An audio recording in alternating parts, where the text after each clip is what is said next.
हर हर महादेव। शिवपुराण के इस एपिसोड में आप सुनेंगे 9वां अध्याय तथा उसके आगे का अध्याय। 9वां अध्याय में है लिंग पूजन का महत्व। नंदिकेश्वर कहते हैं, ब्रह्मा और विष्णु भगवान शिव को प्रणाम कर चुपचाप उनके दाएं बाएं भाग में खड़े हो गए। उन्होंने पूजनीय महादेव जी को श्रेष्ठ आसन पर बैठाकर पवित्र वस्तुओं से उनका पूजन किया। दीर्घकाल तक स्थिर रहने वाली वस्तुओं को पुष्प वस्तु तथा अल्पकाल तक टिकने वाली वस्तुओं को प्राकृत वस्तु कहते हैं। हार, नुपुर, केयूर, किरीट, मणिमय कुंडल, यज्ञोपवीत, उत्तरीय वस्त्र, पुष्पमाला, रेशमी वस्त्र, हार, मुद्रिका, पुष्प, तांबूल, कपूर, चंदन एवं अगरू का अनुलेप, धूप, दीप, श्वेत छत्र, व्यंजन, ध्वजा, चौवर तथा अनेक दिव्य उपहारों द्वारा जिनका वैभव वाणी और मन की पहुंच से परे था, जो केवल परमात्मा के योग्य थे, उनसे ब्रह्मा और विष्णु ने अपने स्वामी महेश्वर का पूजन किया।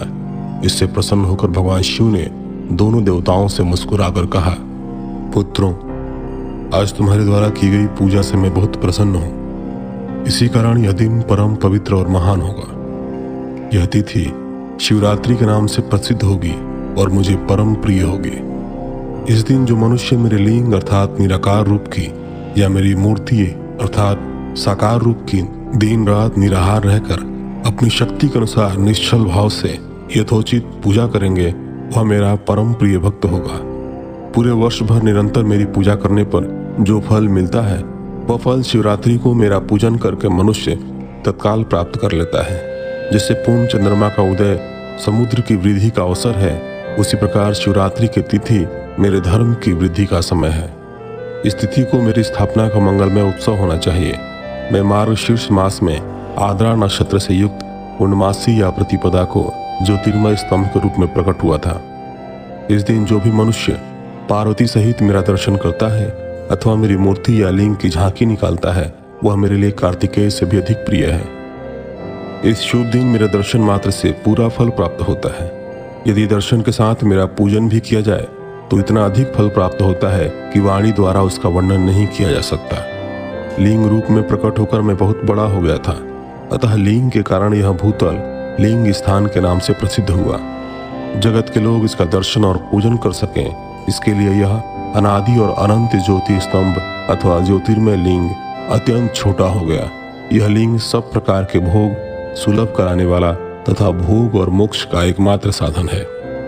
इसका दर्शन, स्पर्श और ध्यान प्राणियों को जन्म और मृत्यु के कष्ट से छुड़ाने वाला है। शिवलिंग के यहाँ प्रकट होने के कारण यह स्थान अरुणाचल नाम से प्रसिद्ध होगा तथा यहाँ बड़े बड़े तीर्थ प्रकट होंगे। इस स्थान पर रहने या मरने से जीवों को मोक्ष प्राप्त होगा। मेरे दो रूप हैं, साकार और निराकार। पहले मैं स्तंभ रूप में प्रकट हुआ, फिर अपने साक्षात रूप में। ब्रह्म भाव मेरा निराकार रूप है तथा महेश्वर भाव मेरा साक्षात रूप है। ये दोनों ही मेरे सिद्ध रूप हैं। मैं ही परब्रह्म परमात्मा हूँ। जीवों पर अनुग्रह करना मेरा कार्य है। मैं जगत की वृद्धि करने वाला होने के कारण ब्रह्म कहलाता हूँ। सर्वत्र स्थित होने के कारण मैं ही सबकी आत्मा हूँ। स्वर्ग से लेकर अनुग्रह तक जो जगत संबंधी 5 कृत्य हैं, वे सदा ही मेरे हैं। मेरी ब्रह्म रूपता का बोध कराने के लिए पहले लिंग प्रकट हुआ, फिर अज्ञात ईश्वरत्व का साक्षात्कार कराने के लिए मैं जगदीश्वर रूप में प्रकट हो गया। मेरा सकल रूप मेरे ईशत्व का और निष्फल रूप मेरे ब्रह्म स्वरूप का बोध कराता है। मेरा लिंग मेरा स्वरूप है और मेरे सामीप्य की प्राप्ति कराने वाला है। मेरे लिंग की स्थापना करने वाले मेरे उपासक को मेरी समानता की प्राप्ति होती है तथा मेरे साथ एकत्व का अनुभव करता हुआ संसार सागर से मुक्त हो जाता है। वह जीते जी परमानंद की अनुभूति करता हुआ शरीर का त्याग कर शिव लोक को प्राप्त होता है, अर्थात मेरा ही स्वरूप हो जाता है। मूर्ति की स्थापना लिंग के अपेक्षा गौण है। यह उन भक्तों के लिए है जो शिव तत्व के अनुशीलन में सक्षम नहीं है। 10वां अध्याय, प्रणव एवं पंचाक्षर मंत्र की महत्ता। ब्रह्मा और विष्णु ने पूछा, प्रभु, सृष्टि आदि 5 कृत्यों का लक्षण क्या है, यह हम दोनों को बताइए। भगवान शिव बोले, मेरे कर्तव्यों को समझना अत्यंत गहन है, तथापि मैं कृपा पूर्वक तुम्हें बता रहा हूँ। सृष्टि, पालन, संहार, तिरोभाव और अनुग्रह मेरे जगत संबंधी 5 कार्य हैं जो नित्य सिद्ध हैं। संसार की रचना का आरंभ सृष्टि कहलाता है। मुझसे पालित होकर सृष्टि का सुस्थिर रहना उसका पालन है। उसका विनाश ही संहार है। प्राणों के उत्क्रमण को तिरोभाव कहते हैं। इन सबसे छुटकारा मिल जाना ही मेरा अनुग्रह अर्थात मोक्ष है। ये मेरे 5 कृत्य हैं। सृष्टि आदि 4 कृत्य संसार का विस्तार करने वाले हैं। 5वां कृत्य मोक्ष का है। मेरे भक्तजन इन 5 कार्यों को 5 भूतों में देखते हैं। सृष्टि धरती पर, स्थिति जल में, संहार अग्नि में, तिरोभाव वायु में और अनुग्रह आकाश में स्थित है। पृथ्वी से सबकी सृष्टि होती है। जल से वृद्धि होती है। आग सबको जला देती है। वायु एक स्थान से दूसरे स्थान पर ले जाती है और आकाश सबको अनुग्रहित करता है। इन 5 कृत्यों का भार वहन करने के लिए ही मेरे 5 मुख हैं। 4 दिशाओं में 4 मुख और इनके बीच में 5वां मुख है। पुत्रों, तुम दोनों ने मुझे तपस्या से प्रसन्न कर सृष्टि और पालन 2 कार्य प्राप्त किए हैं। इसी प्रकार मेरी विभूति स्वरूप रुद्र और महेश्वर ने संहार और तिरोभाव कार्य मुझसे प्राप्त किए हैं, परंतु मोक्ष मैं स्वयं प्रदान करता हूँ। मैंने पूर्व काल में अपने स्वरूप भूत मंत्र का उपदेश किया है जो ओमकार रूप में प्रसिद्ध है। यह मंगलकारी मंत्र है। सर्वप्रथम मेरे मुख से ओमकार प्रकट हुआ जो मेरे स्वरूप का बोध कराता है। इसका स्मरण निरंतर करने से मेरा ही सदा स्मरण होता है। मेरे उत्तरवर्ती मुख से अकार का, पश्चिम मुख से उकार का, दक्षिण मुख से मकार का, पूर्ववर्ती मुख से बिंदु का तथा मध्यवर्ती मुख से नाद का प्रकटीकरण हुआ है। इस प्रकार इन 5 अवयवों से ओमकार का विस्तार हुआ है। इन 5 अवयवों के एकाकरण होने पर प्रणव ओम नामक अक्षर उत्पन्न हुआ। जगत में उत्पन्न सभी स्त्री पुरुष इस प्रणव मंत्र में व्याप्त हैं। यह मंत्र शिव शक्ति दोनों का बोधक है। इसी से पंचाक्षर मंत्र ओम नमः शिवाय की उत्पत्ति हुई है। यह मेरे साकार रूप का बोधक है। इस पंचाक्षर मंत्र से मातृका वर्ण प्रकट हुए हैं जो 5 भेद वाले हैं। इसी से शिरो मंत्र सहित त्रिपदा गायत्री का प्रकट्य हुआ है।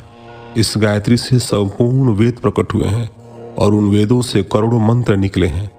उन मंत्रों से विभिन्न कार्यों की सिद्धि होती है। इस पंचाक्षर प्रणव मंत्र से सभी मनोरथ पूर्ण होते हैं। इस मंत्र से भोग और मोक्ष दोनों प्राप्त होते हैं। नंदिकेश्वर कहते हैं, जगदम्बा उमा गौरी पार्वती के साथ बैठे महादेव ने उत्तरवर्ती मुख बैठे ब्रह्मा और विष्णु को पर्दा करने वाले वस्त्र से आच्छादित कर उनके मस्तक पर अपना हाथ रखकर धीरे धीरे उच्चारण कर उन्हें उत्तम मंत्र का उपदेश दिया। 3 बार मंत्र का उच्चारण करके भगवान शिव ने उन्हें शिष्यों के रूप में दीक्षा दी। गुरु दक्षिणा के रूप में दोनों ने अपने आप को समर्पित करते हुए दोनों हाथ जोड़कर उनके समीप खड़े हो जगत गुरु भगवान शिव की इस प्रकार स्तुति करने लगे। ब्रह्मा विष्णु बोले, प्रभु, आपके साकार और निराकार 2 रूप हैं। आप तेज से प्रकाशित हैं। आप सबके स्वामी हैं। आप सर्वात्मा को नमस्कार है। आप प्रणव मंत्र के बताने वाले हैं तथा आप ही प्रणव लिंग वाले हैं। सृष्टि, पालन, संहार, तिरोभाव और अनुग्रह आदि आपके ही कार्य हैं। आपके 5 मुख हैं। आप ही परमेश्वर हैं। आप सबकी आत्मा हैं, ब्रह्म है। आपके गुण और शक्तियां अनंत हैं। हम आपको नमस्कार करते हैं। इन पंक्तियों से स्तुति करते हुए गुरु महेश्वर को प्रसन्न कर ब्रह्मा और विष्णु ने उनके चरणों में प्रणाम किया। महेश्वर बोले, आद्रा नक्षत्र में चतुर्दशी को यदि इस प्रणव मंत्र का जप किया जाए तो यह अक्षय फल देने वाला है। सूर्य की संक्रांति में महा आद्रा नक्षत्र में 1 बार किया गया प्रणव जप करोड़ों गुना जप का फल देता है।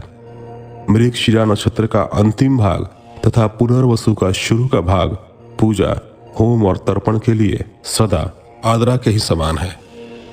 मेरे लिंग का दर्शन प्रातः काल अर्थात मध्याह्न से पूर्व काल में करना चाहिए। मेरे दर्शन पूजन के लिए चतुर्दशी तिथि उत्तम है। पूजा करने वालों के लिए मेरी मूर्ति और लिंग दोनों समान है। फिर भी मूर्ति की अपेक्षा लिंग का स्थान ऊंचा है। इसलिए मनुष्यों को शिवलिंग का ही पूजन करना चाहिए। लिंग का ओम मंत्र से और मूर्ति का पंचाक्षर मंत्र से पूजन करना चाहिए। शिवलिंग की स्वयं स्थापना करके या दूसरों से स्थापना करवाकर उत्तम द्रव्यों से पूजा करने से मेरा पद सुलभ होता है। इस प्रकार दोनों शिष्यों को उपदेश देकर भगवान शिव अंतर्धान हो गए। तो फिलहाल के लिए इतना ही। मिलते हैं आपसे अगले एपिसोड में। तब तक के लिए धन्यवाद। हर हर महादेव।